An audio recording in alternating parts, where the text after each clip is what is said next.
హరే కృష్ణ శ్రీనివాస హృదయం ఛానల్కి స్వాగతం సుస్వాగతం. అందరికీ ముందుగా వైకుంఠ ఏకాదశి శుభాకాంక్షలు. ఈరోజు ముక్కోటి ఏకాదశి అని కూడా అంటారు కదా.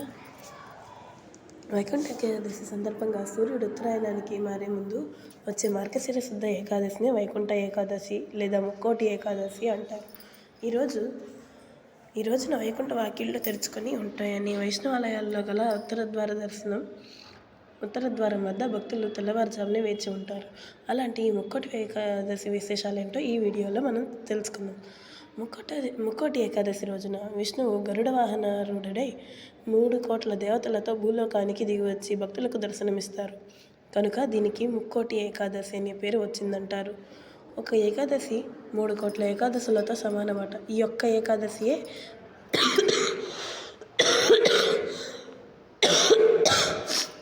3 కోట్ల ఏకాదశులతో సమానమంట. అందువల్ల దీన్ని ముక్కోటి ఏకాదశి అంటారని కూడా చెప్తారు. ముక్కోటి ఏకాదశి నాడే హాలాహలం అమృతం 2 పుట్టాయి. ఈ రోజునే శివుడు హాలాహలం మింగారు. సూర్యుడు ధనస్సు రాశిలో ప్రవేశించిన అనంతరం మకర సంక్రమణం వరకు జరిగే మార్గాళి మధ్య ముక్కోటి ఏకాదశి వస్తుందని చెబుతారు.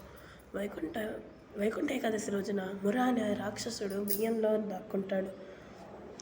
అందుకే బియ్యంతో చేసిన ఏ పదార్థాన్ని తినకూడదని అంటారు.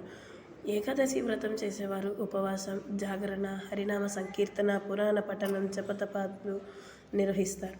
భగవద్గీత పుస్తక దానం కూడా చేస్తారు. మామూలు రోజుల్లో దేవాలయాల ఉత్తర ద్వారాలు మూసి ఉంచుతారు. కానీ ముక్కోటి ఏకాదశి రోజున భక్తులు ఉత్తర ద్వారం గుండా వెళ్ళి శ్రీ మహావిష్ణువును దర్శనం చేసుకుంటారు. ఏకాదశి నాడు ఉపవాసం ఉండి ద్వాదశి నాడు అన్నదానం చేస్తే మంచిదని చెప్తారు. ముక్కోటి ఏకాదశి రోజున పూర్తిగా ఉపవసించాలి, అంటే ఉపవాసం ఉండాలి. తులసి తీర్థం తప్ప ఏదీ తీసుకోకూడదు. ద్వాదశి నాడు అతిథి లేకుండా భుజించకూడదు. ఈ రోజున ఉపవాసం చేసిన వారు పాప విముక్తులు అవుతారట. ఉపవాసం వలన జీర్ణాశ్రయానికి విశ్రాంతి లభించడం ఆరోగ్యప్రదం. ఆధ్యాత్మిక సాధకుల ఆరోగ్య స్థిరతకు ఉపవాసం ఒక దివ్యాస్త్రం. ఔషధం సేవించడంతో పాటు పాటించాల్సిన పద్యమే ఉపవాసం. లంకనం పరమౌషధమనే నానుడి తెలిసిందే కదా. ఉప అంటే దగ్గరగా, వాసం అంటే ఉండటం. ఎవరికి దగ్గరగా ఉండాలి? ఎవరికి అంటే దైవానికి దగ్గరగా ఉండాలనేదే ఉపవాసంలోని ఆశయం, పరమార్థం. భగవంతుడికి దగ్గరగా ఉండమంటే రోజు మొత్తం దేవుడి ముందు కూర్చొని ఏదేదో పనులు చేయడం, లేదా ఆలోచనలు ఎక్కడో ఉంచడం, మనసు దేని మీద ఉంచడం కాదండి. మనసు, ఆలోచనలు, పనులు అన్నీ కూడా భగవద్ లగ్నం అవ్వాలి అనేదే దాని అర్థం. పూజ, జపం, ధ్యానం లేదా ఉపాసన మొదలైన సాధనల ద్వారా మనసును మాధవుడిపై లగ్నం చేయాలి. ఏకాదశి వ్రతంలో 7 నియమాలుంటాయి. మొదటిది, దశమి నాడు రాత్రి నిరాహారులై ఉండాలి. రెండవది, ఏకాదశి రోజు మొత్తం ఉపవాసం ఉండాలి. మూడవది, అబద్ధం ఆడకూడదు. 4, స్త్రీ సాంగత్యం పనికిరాదు. 5, చెడ్డ పనులు, దుష్టాలోచనలు చేయకూడదు. 6, ముక్కోటి ఏకాదశి రాత్రంతా జాగరణ చేయాలి. 7, అన్నదానం చేయాలి. ముక్కోటి ఏకాదశి ప్రాశస్తాన్ని వివరించే 2 పురాణ కథనాలు ప్రచురంలో ఉన్నాయి. పర్వత మహర్షి సూచన మేరకు వైఖానసుడనే రాజు వైకుంఠ ఏకాదశి నాడు వ్రతం ఆచరించినందువలన నరకబాధలు అనుభవించే అతని పితృదేవతలు విముక్తులై స్వర్గలోకానికి వెళ్ళారట. ఇక రెండవది మురాసురుడి కథ. కృతయుగంలో మురా అనే రాక్షసుడు దేవతలను, సత్పురుషులను బాధించేవాడు. దేవతలు తమ గోడు విష్ణుమూర్తికి విన్నవించారు, రక్షించమని ప్రార్థించారు. వారి ప్రార్థనలు విన్న శ్రీ మహావిష్ణువు మురాసురుడిపై దండెత్తి మొదట రాక్షస సైన్యాన్ని సంహరించాడు. కానీ మురాసురుడు మాత్రం తప్పించుకొని వెళ్ళి సాగర గర్భంలో దాక్కున్నాడు.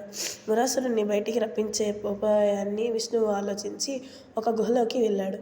విష్ణువు నిద్రిస్తున్నాడని భ్రమించిన మురాసురుడు విష్ణువును వధించడానికై అదే అదునైన సమయం అనుకొని కత్తిని ఎత్తాడు.